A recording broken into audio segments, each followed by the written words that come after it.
Hey, what's up, everybody? Welcome to a brand new episode of Heat and Receipts. It's been a minute, and in a minute, so much has happened. Before we get into what we're going to talk about, which is Bray Wyatt being released from WWE, I want you to hit that like button, subscribe to the channel, and follow us at Heat and Receipts on social media. That is Instagram, Facebook, and Twitter. Heat and Receipts. Let's get into it.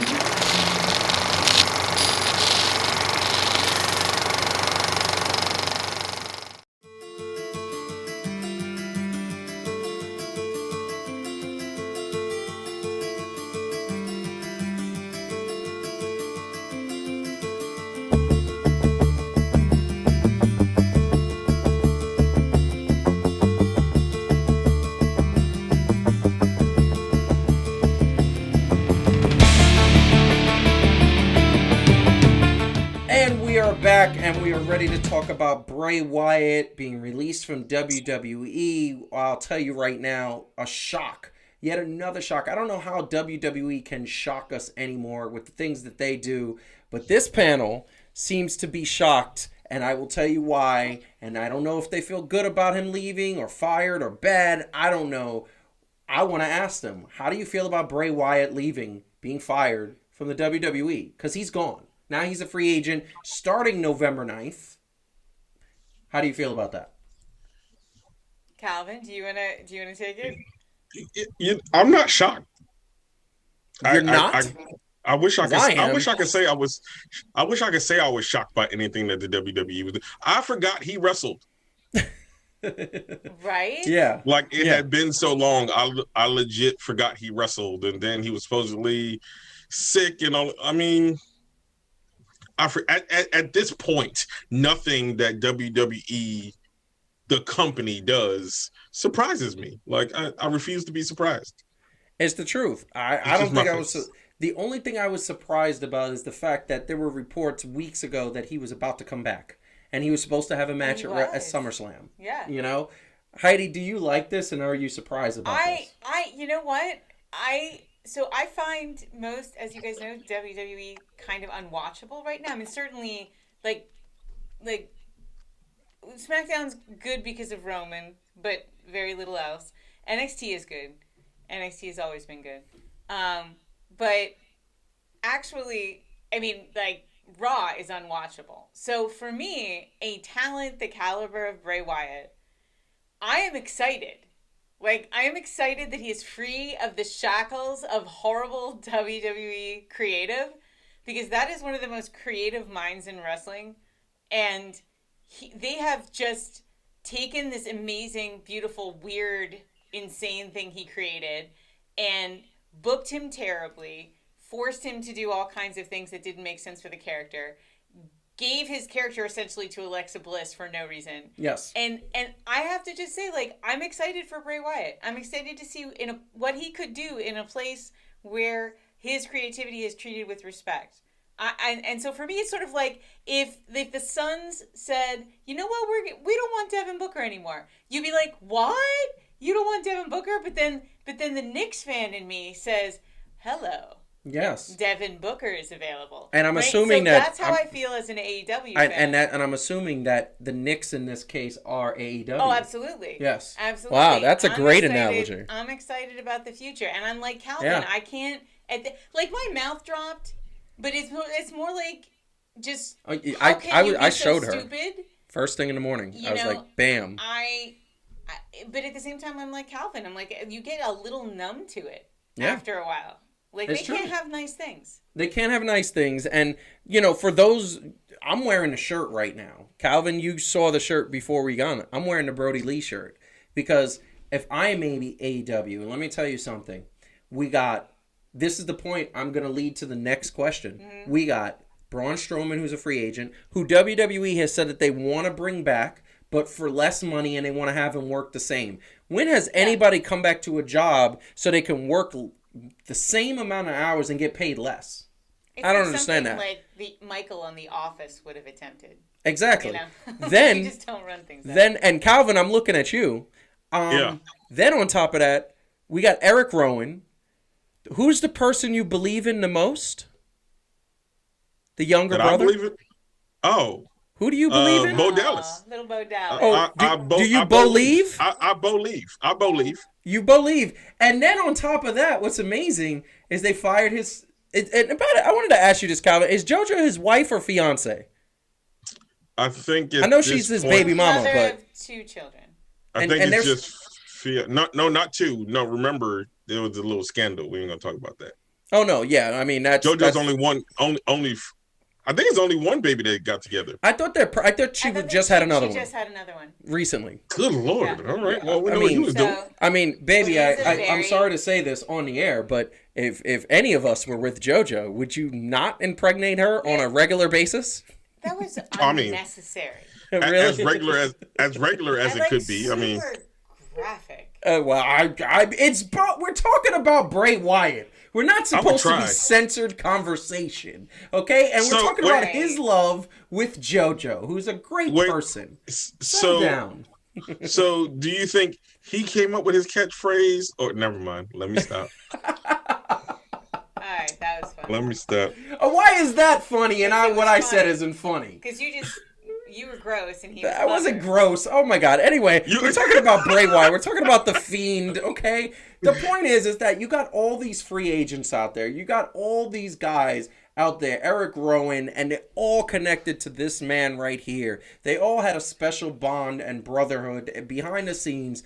Brody Lee was John Huber was unbelievably their brother, and they loved him to death.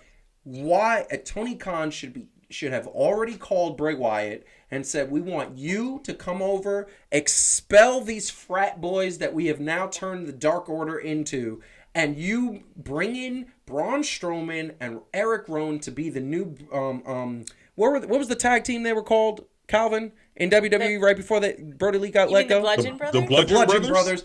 Well, you guys, he didn't even ask me. Like, I don't know. Sorry. That's fine. No, you're right. I'll just stay quietly in the corner and not answer a question. You know what? You're sorry. You're I am sorry.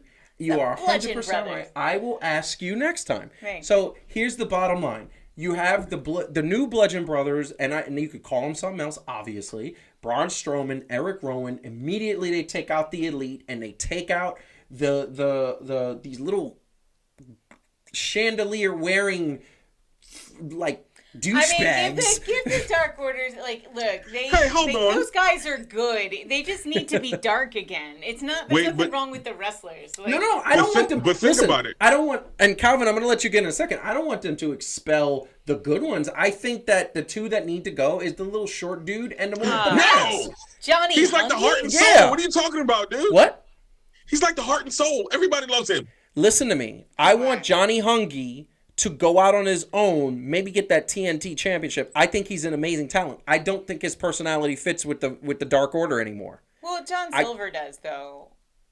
Who? Isn't it John Silver? Is they John Silver? Yeah. No. Fine. He's fine. I think Evil Uno has to go to make a statement. To make a statement. If you have Bray Wyatt come in and say, you haven't done right by my brother, and they demolish him, he becomes immediately a face, and maybe they have a beef for a little while, which is not bad. I think that's good storytelling. Right, well, the bottom line is, I think we would all to see Daniel Bryan-esque. Go ahead. Daniel Bryan-esque. I think fundamentally there's lots of ways they can play it, but I think that we would all like to see Bray Wyatt come and be the new leader of the Dark Order. I mean, it would be fantastic. Question. And here's the thing, and Calvin, I'm going to let you speak on it because you got a lot to answer right now. I think that the call has already been made. If you're Bray Wyatt, there's no way you go to WWE. You go back to WWE if they come call. If you're Braun Strowman, like I said, they want him to come in and work for less money, but the same amount of dates and do the same thing. No, you say no. AEW is probably going to say, we'll give you what WWE was giving you. Now that report is out there, they know it. They can match his old salary, and he should be fine. Calvin, what do you got to say? Well, to be fair, the Dark Order has not really gone down that much, because when you watched him when he was there, he was always beating them down for losing and all the other stuff, right? Mm-hmm. So I mean, yeah. But I get you. You can continue on something to throw that out there. I mean, it could be very interesting in the way that they go with this, because there's Sting, who's wrestling. Yeah. right? Are you saying? Oh, wait a second. Are you saying and to Darby give Allin. Sting the Dark Order? No, I'm saying Oh, you got a okay. character like Bray Wyatt and you have a Sting Fair enough. Mm-hmm. Fair enough. and Darby Allin, And Darby Allin, yeah. No. right? I listen. I'm- I would love to I see mean, that. there's also Braun Strowman and the Murder Hawk Monster. You know what I'm saying? Yeah. Yeah. Although, I mean, yes. I mean, I would rather see him beat down Jake Hager and Wardlow Look, the point, simultaneously. I think the point is That'd they be can all amazing. beat each other now. Like, Yes. there's unlimited possibilities. I There's do so want to many say, possibilities. Yeah. There's a lot of different ways that they could go. You know what I mean? And the Fiend could terrorize everybody.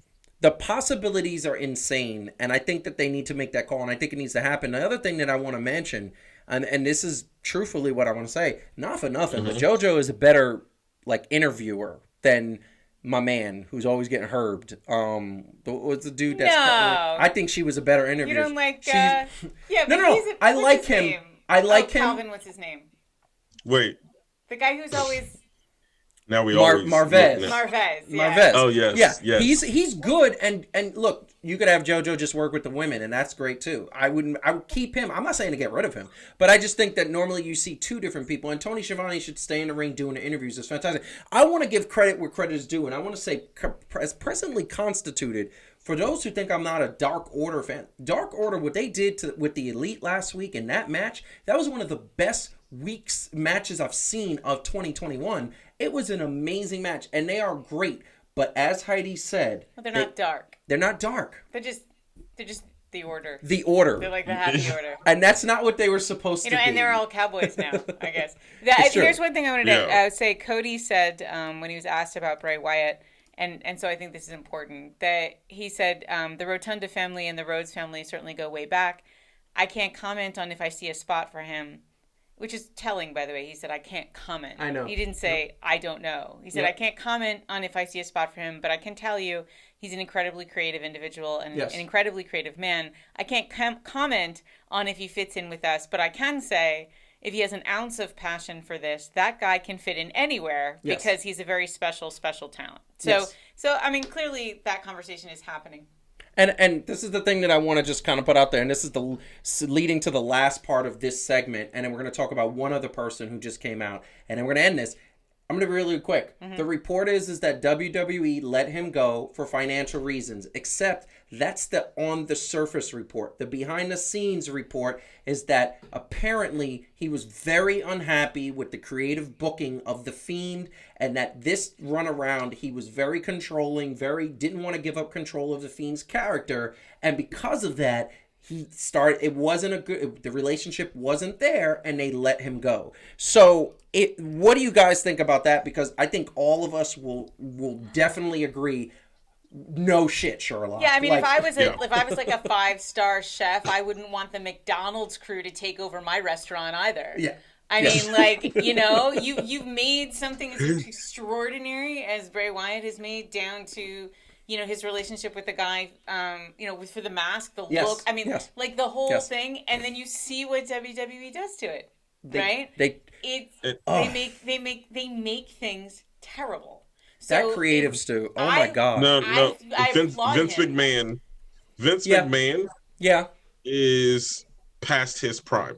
Yes. Right, but he's still. So I feel like his ego will not let him say Bray, like it'll get him to a certain point, right? Yep. His ego will allow him to say, okay, cool, we got Bray Wyatt, right? He's there. We can let him do this because we had his dad and all this other stuff, right? And we cultivating that. It let him get to a certain point, and then I feel like he was just like, I'll show him that nobody's bigger than me, basically. It's so sad. And so sad. And I really feel like what turned into a great thing with Alexa Bliss. That I actually we all kind of enjoyed that initially. Okay, we kind of see where this is going. Yep. And then it was like, wait, what? Why she spitting out motor oil? It's true. Yeah. It's so true. So good for if that's what drove them to release him, then I think he's gonna look back, as all of us do, looking back at bad relationships and say, I'm glad it ended when it did. And because, he's better off. And what was interesting and what was telling, and we're going to put this up on the screen right now, The minute the word came out that he was released, you know what they did? You know who responded? Matt Hardy. Okay, which was amazing. Evil Uno, which was amazing. And and by the way, several other people saying they couldn't believe it. And I thought the most telling, and this was the thing that was kind of crazy to me, this, like, once again, it was the Young Bucks that said, eyes. Like, it is well known, and we put this on our social media at Heat and Receipts, that Vince McMahon literally doesn't see AEW as competition. Well, that's certainly what he says. That's what he says. And there's no way that man has lost it that much that he thinks that is the case. My man, and I'm looking at him right now, if any of those upper management people are watching this show, if you don't see that AEW is competition, you guys have already lost. You're done. You could take all that streaming money, and by the way, Peacock is the worst streaming service in the history of streaming services. So you could terrible. take that, and you could take your crappy storylines, and I give them 3 years tops before they start filing for bankruptcy and or being bought out by somebody for practically nothing. That's my prediction. But I was thinking about this, knowing that we were doing a show today, right? I can't put so much on creative. This is why. Because this is all Vince McMahon. Vince McMahon just sees money. Yes. Right? And I think for a lot of them, right, you hear the people talking and they're like, we're super grateful even for this opportunity. We know that WWE, because of the reputation, right, is kind of the place. And that's where you go where you want the big money. And so I think that's why Vince doesn't think that AEW is, you know what I mean, like a threat or a challenge, because everything for him, Vince McMahon is a great businessman. Yes. I think Vince Sr. was a great wrestling promoter, right, and person who also loved the business first. Yes. And knew that it could make money. I feel like it's the other way around for Vince. And it's the other way around. Right? And what's interesting is that the one in the family who's amazing at storylines is Triple H. And is this Shane McMahon? Those are the two. So what you're seeing is they have the business savvy, but they also understand to stay on top of the business, you got to have good storyline, good engagement, good characters. I would say Vince was a great businessman. Yes. And Vince, and like anybody else, if you don't change with the times and you don't change with the appetite that people have and you don't respect your talent, ultimately, eventually, and it can take a very long time, but eventually an alternative will rise up. Yes, and the competition and that's what we're seeing. The competition is obvious. Now, I'm going to bring up this last topic, which is kind of a swerve. Nobody on the panel knew I was going to bring this up. They know what's going on, so they're professionals. They could talk about it. It was released early this morning, a very brand new story, as we're recording this, that Adam Bebe Cole's contract is up right after SummerSlam. Now, his fiance, Britt Baker, Dr. Britt Baker, DMD. There you go.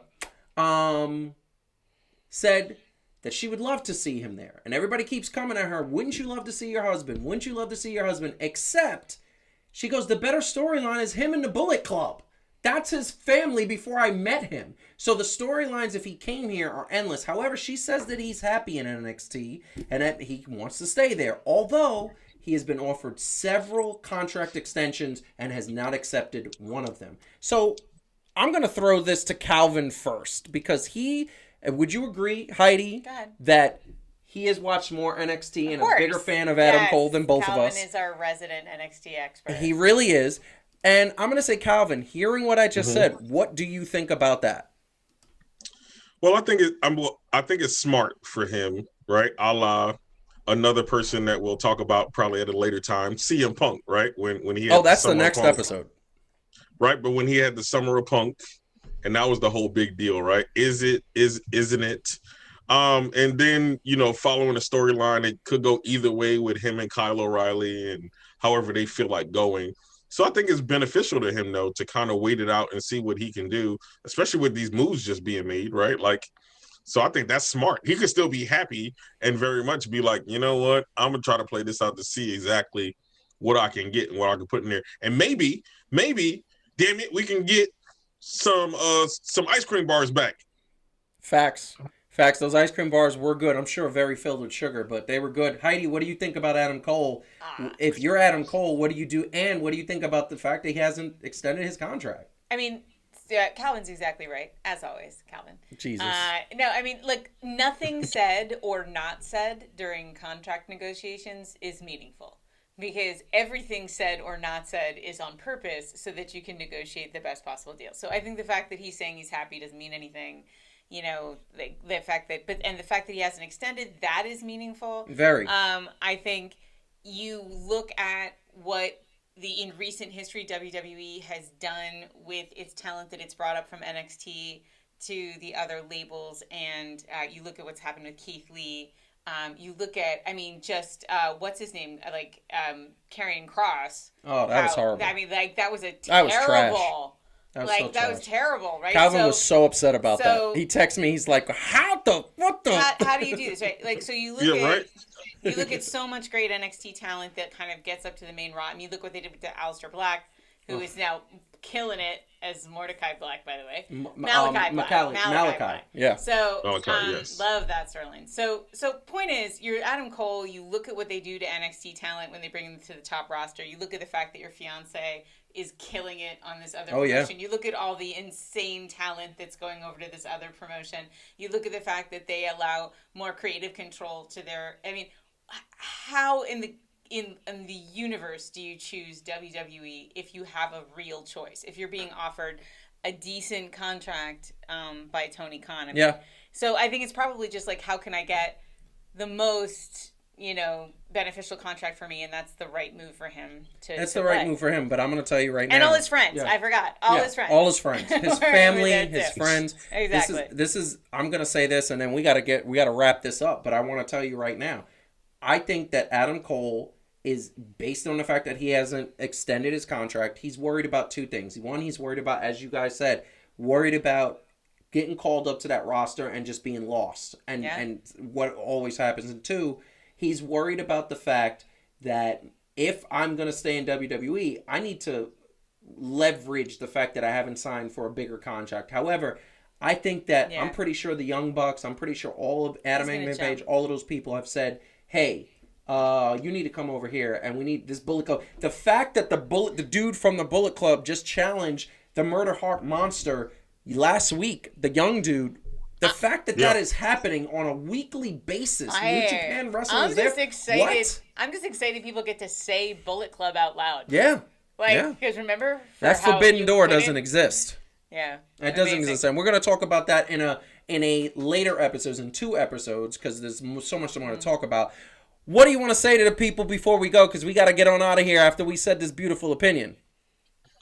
Hey, you know what? We love you as always. And unlike WWE Creative, we won't let you down with our content. I agree with that. Heidi, what do you want to say to the people? Bray Wyatt, you're free. He is. You can really fly is. now. You can fly. Fly like the birdie he is. Be free. I'm so happy. I am so happy for all of the Wyatt family. These are great things to come, and excited for wrestling fans all over because what we're gonna get to see. I love it. It's great. But I want to tell everybody, thank you very much for joining us. I've been your host, Joseph Francis. She's Heidi Grant. That's Calvin Breamfield in virtual land. Once again, hit up Bray Wyatt on his Twitter feed and tell him, go to AEW. Here's the Dark Order. Give him that. Show him this t-shirt. That is, I know that's emotional manipulation, but I mean it from a good place, because Brody Lee's momentum and his fire wasn't done. That man was going to have that heavyweight title. We were looking forward to it. So pick up where he left off, my man. Go join the Dark Order. Take them over and make them your own. That'd be awesome. That would be a moment that would change wrestling history, similar to the NWO, Hulk Hogan changing, Aces and Eights betraying Jeff Hardy, and the Bullet Club forming, and the NWO. Like, it would be one of those moments. Anyway, follow us at Heat and Receipts on Instagram, Twitter, and Facebook. Hit the like button to this video. Subscribe to the channel and share with all of your wrestling fans. Heat and Receipts is growing, and we want you to be a part of the growth. Anyway, we peace out. Talk to you later. Keep watching wrestling.